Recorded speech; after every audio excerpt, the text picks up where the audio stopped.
né? Você vai ver se virou uma demanda judicial. O pessoal já está na última instância ali, já não conseguiu conversar, já não conseguiu se resolver. Então, pode-se esperar animosidade em algumas diligências. E também pode-se esperar encontrar outros clientes ou outros colegas.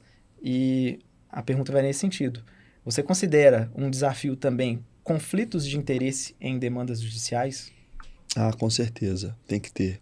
A questão da imparcialidade, ela é primordial, sabe? A gente teve diversos casos, né? Que, por exemplo, hoje vou te dar casos reais. Há pouco tempo atrás, eu fui intimado pela Justiça Federal por conta de 8 processos que eu não tinha me manifestado, que envolvia a Caixa Econômica Federal. Mas eu não tinha sido intimado. Então eu falei assim, eu não fui intimado. Quando eu tomei ciência dos processos, eram todos que envolviam como ré a Caixa Econômica. Eu sou impedido de realizar esse trabalho porque eu tenho um contrato de engenharia para realizar as avaliações, realizar assistência técnica, realizar acompanhamento de obra.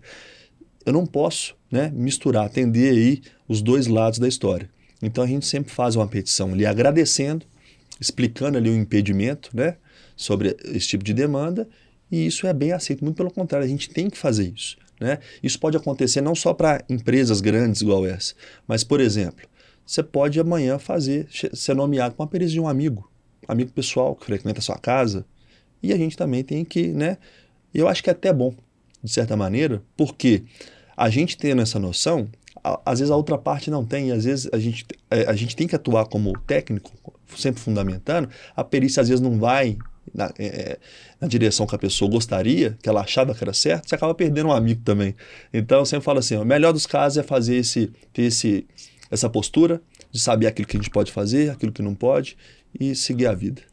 E você tem algum método para garantir que isso ocorra da melhor forma? Assim, você sempre analisa antes, sei lá, lê os seus contratos, como é que você pode se resguardar nesse sentido? De não incorrer mesmo que sem querer em atender um cliente ou outro em demandas diferentes. Olha, Pedro, nesses quase 11 anos aí de trabalho, a gente já fez quase 10 mil laudos. Sempre eu consegui ver, né, principalmente falando no âmbito judicial, né? Se você não está no âmbito extrajudicial, e mesmo assim você explica a pessoa, que aí é outra uma questão, mas não estou falando do âmbito judicial, tá? Eu nunca participei de uma perícia que eu conheci uma das partes ou que fosse amigo pessoal, certo? Quando envolve empresas é muito fácil, né? São grandes empresas, são essas empresas, você já viu o nome, essa aqui eu não posso participar. Mas vamos colocar uma situação hipotética. Chegou até na fase de eu chegar no dia da perícia e descobrir lá que o Pedro é meu amigo e que eu não passou despercebido. Tanto Pedro que existe, não sabia seu sobrenome até então, cheguei lá. Nesse momento, eu, particularmente, tomaria a postura de encerrar a perícia ali, voltar para os autos, informar, se precisar devolver os honorários, devolve, para que a coisa vá de maneira imparcial. E eu acho que essa tem que ser a postura. Eu tomaria esse tipo de postura para evitar qualquer tipo de anulação e qualquer tipo de problema para qualquer das partes, sabe? É o meu ponto de vista. E quais os maiores erros você acha que um avaliador ou perito podem cometer no exercício da função?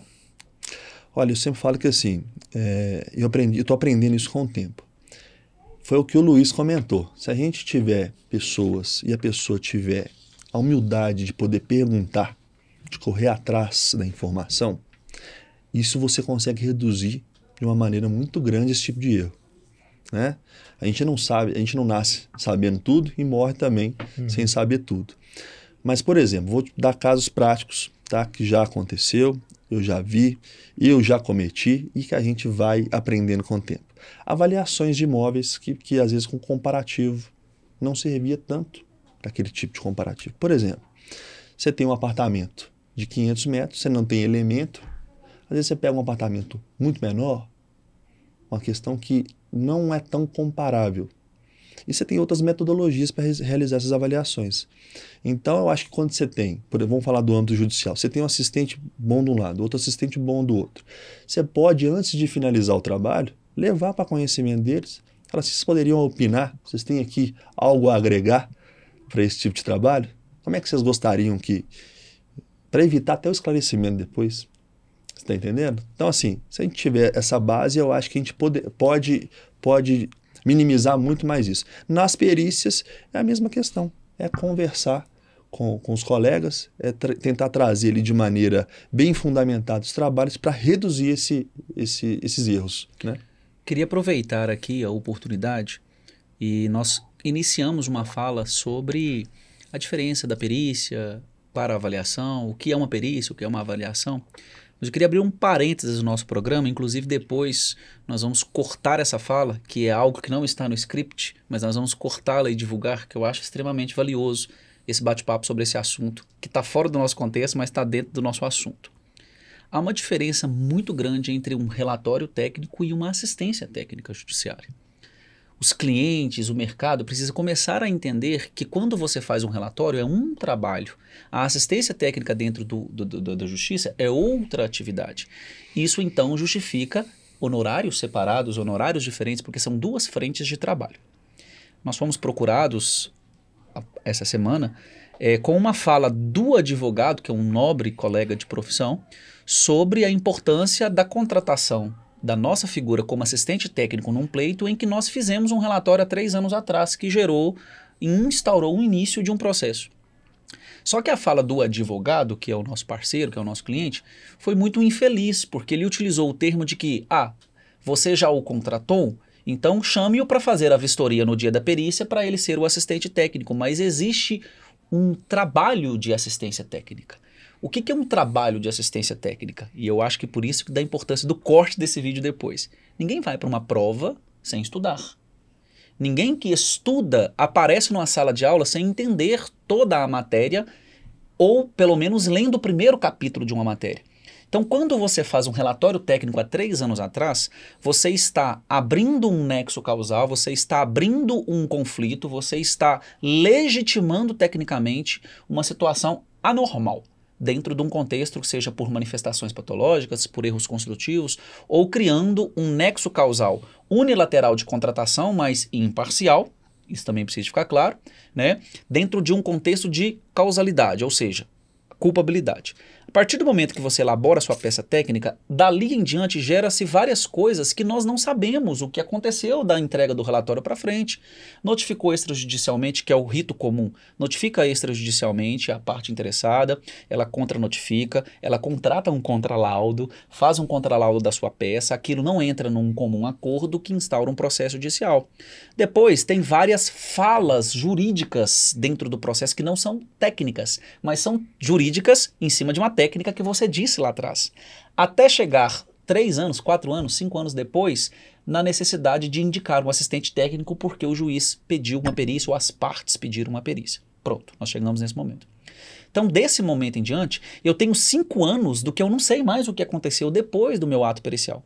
Então, para ficar muito claro, para a gente saber exemplificar isso, é importante que todos compreendam que o rito assistencial é um rito de um trabalho à parte daquilo que foi entregue no relatório. O relatório você fez a diagnose, fez o seu laudo, entregou e pronto, encerrou aquele contrato.